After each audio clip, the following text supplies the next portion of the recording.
Hi friends, welcome back to my channel. నేను మీ నాగలక్ష్మి. అందరు ఎలా ఉన్నారు? నేనైతే చాలా బాగున్నాను. మీరు కూడా బాగుండాలని అయితే ఆ దేవుణ్ణి కోరుకుంటున్నాను. చాలా రోజుల తర్వాత కొండగట్టు వెమ్లవాడ దర్శనానికి అయితే వెళ్తున్నాము. నేను, మా వారు, పిల్లలు, అన్న, వదిన, కోడలు, అల్లుడు మేమందరం అయితే కలిసి అయితే ఇంకా వెళ్తున్నాము. ఎర్లీ మార్నింగ్ 7:30 అవుతుందండి. ఎర్లీ మార్నింగ్ 4 o'clockకి లేచి అన్ని పనులైతే ఇంకా ముగించేసుకున్నాము. పిల్లల కోసమని ఫుడ్డు, స్నాక్స్ అన్నీ ప్రిపేర్ చేసుకొని ఇంకా కార్లో అయితే పెట్టేసుకున్నాము. పిల్లలైతే ఫుల్ ఎగ్జైట్మెంట్లో ఉన్నారు. అసలే ఫుల్ చలిగా ఉంది. ఆ చలిలోనే పిల్లలకి ఎర్లీ మార్నింగే స్నానాలు అయితే చేపించేశాము. ఇంకా తప్పదు కదా. కొండగట్టు వెమ్లవాడ 2 ప్లేస్లకి ఇంకా విజిట్ చేయాలి కాబట్టి ఎర్లీ మార్నింగే వెళ్ళాలని ఇంకా డిసైడ్ అయిపోయాము. ఇంకా అన్నీ అయితే రెడీ చేసి పెట్టుకున్నాము. అన్నీ ఉన్నాయా లేవా అని 1-2 సార్లు అయితే చెక్ చేసుకున్నాము. పిల్లల్ని ఎర్లీ మార్నింగే లేపడం వల్ల ఇంకా నిద్రకొచ్చేసాడు మా చిన్నోడైతే. ఇంకా ఫైనల్గా మేమైతే రాగంపేట నుంచి అయితే ఇంకా స్టార్ట్ అయిపోతున్నాము. పిల్లలతో జర్నీ అంటే మామూలుగా ఉండదు. ఒకరు ఇద్దరంటే ఎలాగో మేనేజ్ చేయొచ్చు. బట్ 4 మెంబర్స్ కాబట్టి కొంచెం ఇబ్బందిగానే ఉంటుంది. పాప సైలెంట్గానే ఉంటుంది. కానీ వీళ్ళు ముగ్గురైతే చాలా డేంజర్. ఇంకా మా వారైతే డ్రైవింగ్ చేస్తున్నారు. మా వాడినైతే ఇంకా ముందు కూర్చున్న మా అన్నకైతే ఇచ్చేసాను. ఇదైతే మా పెద్దమ్మ గుడి. చాలా ఫేమస్ అండి. డిస్టిక్లోనే నెంబర్ 2లో ఉంది ఈ టెంపుల్. చాలా బాగుంటుంది. చలి అయితే ఫుల్గా ఉంది. ఫైనల్లీ ఇంకా వెమ్లవాడకైతే వచ్చేసాము. కార్ అయితే పార్క్ చేసాము. ముందు కార్ పార్కింగ్ ఉంటుంది. కాకపోతే మేము అది చూసుకోలేదు. సో అందుకే కొంచెం లాంగ్లోనే పార్క్ చేయాల్సి వచ్చింది. ముందుకెళ్ళిన కొద్దీ ఇంకా ముందు కూడా పార్క్ చేయొచ్చని అప్పుడు అర్థమైపోయింది మాకు.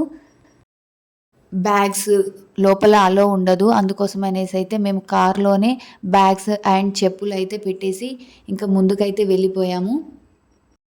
చాలా రోజులు అవుతుందండి వచ్చి. కానీ వేములవాడ ప్రాంగణంలో అయితే చాలా చేంజెస్ అయ్యాయి. అసలు గుర్తుపట్టలేనంతగా. ఫైనల్‌గా ఇదే అండి గుడి. జనాలైతే తక్కువగా ఉన్నారు. ఇప్పుడు కొంచెం నార్మల్‌గానే ఉంటారు. శ్రీరామనవమి, శివరాత్రికి అయితే చాలా రద్దీగా ఉంటుంది. ఇంకా మా పెద్ద బాబుకి అండ్ మా అల్లునికైతే తలనీలాలైతే ఇస్తున్నాము. అప్పటి వరకు హ్యాపీగానే ఉన్న మా పెద్దోడు ఆ బార్బర్ వాటరు చల్లేసరికి ఇంకా ఏడవడం అయితే స్టార్ట్ చేశాడు. గుండు తీస్తున్నంత సేపు ఏడుస్తూనే ఉన్నాడు. పాపం చాలా సేపయితే ఏడ్చాడు. ఇంకా మా చిన్న బాబుకైతే 5 కత్తెరలు ఇచ్చాము. నెక్స్ట్ టైమ్ వచ్చినప్పుడైతే ఇంకా తలనీలాలు ఇస్తాము. మా అల్లుడైతే గుండు తీస్తున్నంత సేపు నవ్వుతూనే ఉన్నాడు. ఇంకా ఫైనల్‌గా వీడే మా గుండుగాడు ఇంకా నవ్వుతున్నాడు. లోపలైతే ఇంకా ఫుల్ చలిగా ఉంది. ఆ చలిలోనే ఇంకా ఆ వాటర్ చల్లేసరికి ఇంకా చలేసింది. అందుకే ఏడ్చేశాడు.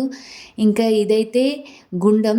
ఇది కరోనా వచ్చినప్పుడు క్లోజ్ చేశారంటే మళ్ళీ అయితే ఓపెన్ చేయట్లేదు. మధ్యలో ఒకసారి ఓపెన్ చేశారు. మళ్ళీ క్లోజ్ చేసేశారు. ఇంకా మేము కోడని కట్టనీకి కోడే టికెట్ అయితే తీసుకొని ఇంకా మేమైతే స్టార్ట్ అయిపోయాము. శివరాత్రి టైంలో అయితే ఇంత ఫ్రీగా ఉండదు. చాలా రద్దీగా ఉంటుంది. మేమైతే ఇప్పుడైతే హ్యాపీగా నడుచుకుంటూ ముందుకైతే వెళ్ళిపోయాము. ఇంకా ఇదే అండి గుడి.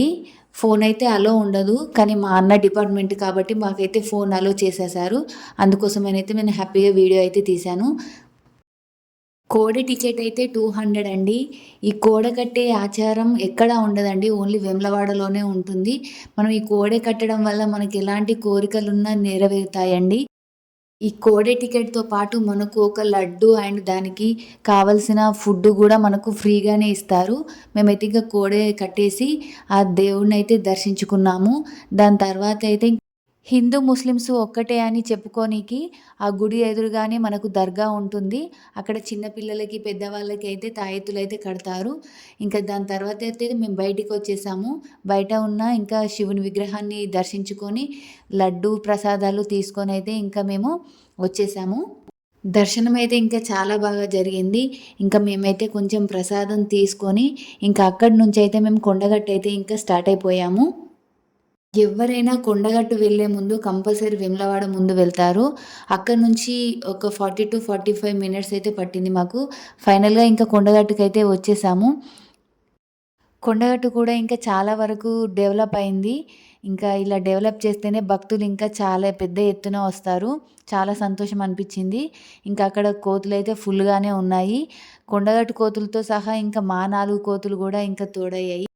భక్తుల కోసమైతే ఇంకా నివాసాలైతే చాలా ఏర్పాటు చేశారు. ఫైనల్‌గా గుడైతే ఇదండి.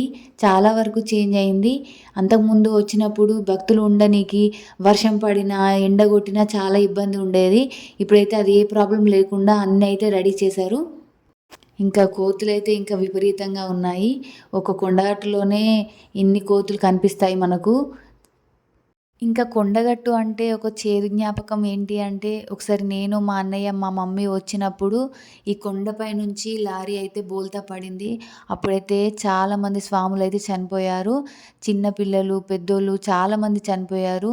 ఇంకా అదైతే అసలు మర్చిపోలేము. చాలా బాధేసింది. ఇంక నేనైతే ఎప్పుడు కొండగట్టు వచ్చినా నాకైతే అదే గుర్తొస్తూ ఉంటుంది. చాలా బాధాకరం. ఇంకా ఫైనల్‌గా అయితే మేమైతే ఇంక గుడి లోపలికైతే వెళ్ళాము. లాస్ట్ టైం కొండగట్టుకొచ్చినప్పుడు మాకు దేవుడి దర్శనం అయితే జరగలేదు. అప్పుడు చాలా బాధ అనిపిచ్చింది. ఇప్పుడైతే మేము ఇంకా తొందరగానే వచ్చాము. గుడైతే 4:30కి క్లోజ్ చేస్తారు. మేమైతే ఇంకా 2 లోపే వచ్చేసాము. ఇంకా మేమైతే ప్రదక్షిణలైతే చేసుకున్నాం. మా చుట్టూ కోతులు తిరుగుతూనే ఉన్నాయి. ఫైనల్‌గా ఆంజనేయ స్వామి దర్శనం అయితే ఇంకా మాకు చాలా బాగా జరిగింది. ఇంకా దేవుడిని మొక్కుకొనైతే మేమైతే కిందికైతే వచ్చేసాము. ఇక్కడ కింద పెద్ద ఆంజనేయ స్వామి స్టాచ్యూ అయితే ఉంటుంది. అక్కడే కాసేపు ఆగి ఆ దేవుడిని మొక్కేసుకొని ఇంకా పిల్లల కోసమని కొన్ని బొమ్మలైతే తీసుకున్నాము. ఇంకా లంచ్ అయితే మేము ఇంటి నుంచే తీసుకెళ్ళాము. అక్కడే తిందాం అనుకున్నాము. కాకపోతే అక్కడ కోతులు ఉండడం వల్ల మాకు ఇబ్బంది అనిపించింది. అందుకే మేము దారిలోనే ఒక మామిడి తోట చూసుకొని అక్కడే ఆగాము. ఫైనల్లీ ఇంకా అక్కడ మామిడి తోటలోనే మేము ఇంకా లంచ్ చేసేసి కాసేపు అక్కడే కాలక్షేపం అయితే చేసేసాము. ఈ వీడియో అయితే ఇంకా ఇంతటితో ఎండ్ చేస్తున్నాను ఫ్రెండ్స్. నా వీడియో నచ్చినట్టయితే please like and subscribe to my channel. మీ అందరి సపోర్ట్ ఉంటే ఇంకా మంచి మంచి వీడియోస్తో మీ ముందుకు వస్తాను. Please support my channel friends. Bye bye.